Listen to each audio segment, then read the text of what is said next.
Hello friends, today we are going to discuss the in vitro fertilization that is commonly called as the test tube baby.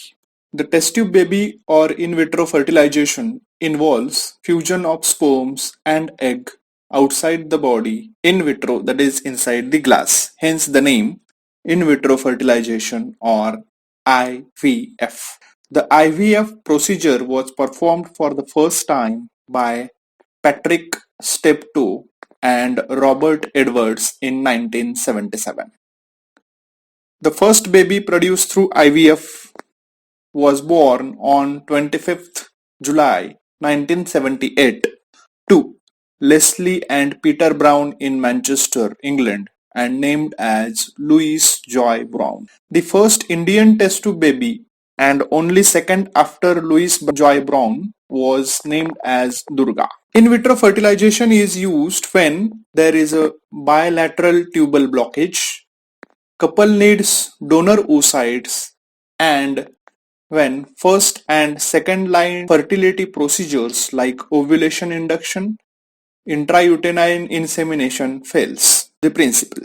IVF involves removal of mature ovum from the ovaries of mother or donor, followed by its fertilization in petri dish by father sperm or donor sperm and implantation of embryo back into the uterus of mother or the surrogate mother. The success rate of IVF depends upon multiple factors like age of the patient, type and duration of infertility, ovarian response, etc. The procedure. The multiple ovulation events are triggered by injecting the hormones or antagonists that stimulate the ovaries to produce multiple ova or eggs. The vaginal ultrasound examination is performed to check the response of body to the ovarian stimulants. The SCG or GnRH is given to induce the maturation of the ova.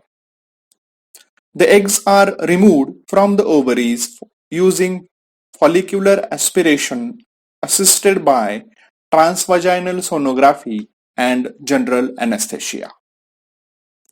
There may be vaginal spotting and subabdominal discomfort after egg removal.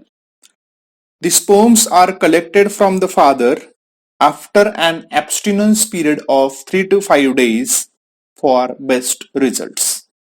The semen sample is either fresh or frozen depending upon the condition of the donor. The eggs are fertilized in vitro and screened for suitable embryos using techniques like next generation DNA sequencing that has greatly reduced the cost and improved the chances of pregnancy.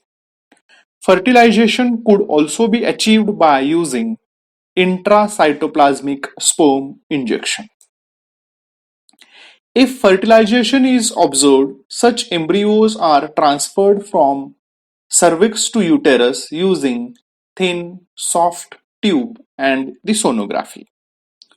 The pregnancy test is performed in order to check whether the embryo is successfully implanted or not using beta human chorionic gonadotrophin test or using vaginal ultrasound scan. The success rate, though an average of about 26% live birth rate is achieved, the success rate decreases with age of the mother. Advantages. IVF is useful in cases where there is a bilateral tubal blockage, females suffering from endometriosis, PCOS, premature ovarian failure, etc., when there is a low ovarian reserve, and when the older people seek children. Disadvantages. The medication used in IVF may lead to side effects like nausea, vomiting, irritability, hot flashes, abdominal pain, etc. Mothers undergoing IVF are at greater risk of ovarian hyperstimulation syndrome, pulmonary embolism, etc. There might be pregnancy loss due to chromosomal aneuploidies associated with IVF. Since more than one embryo is implanted or transferred, there are chances of twins or triplets or more babies. More babies lead to premature birth, low birth weight, risk of diabetes to mother, and increase in mother's blood pressure. Precautions after IVF. Though day-to-day activities are allowed after IVF, rigorous exercise, heavy lifting should be avoided. Avoid smoking, drinking of alcohol, or exposure to X-rays. And consult the doctor before taking any medication. Thank you.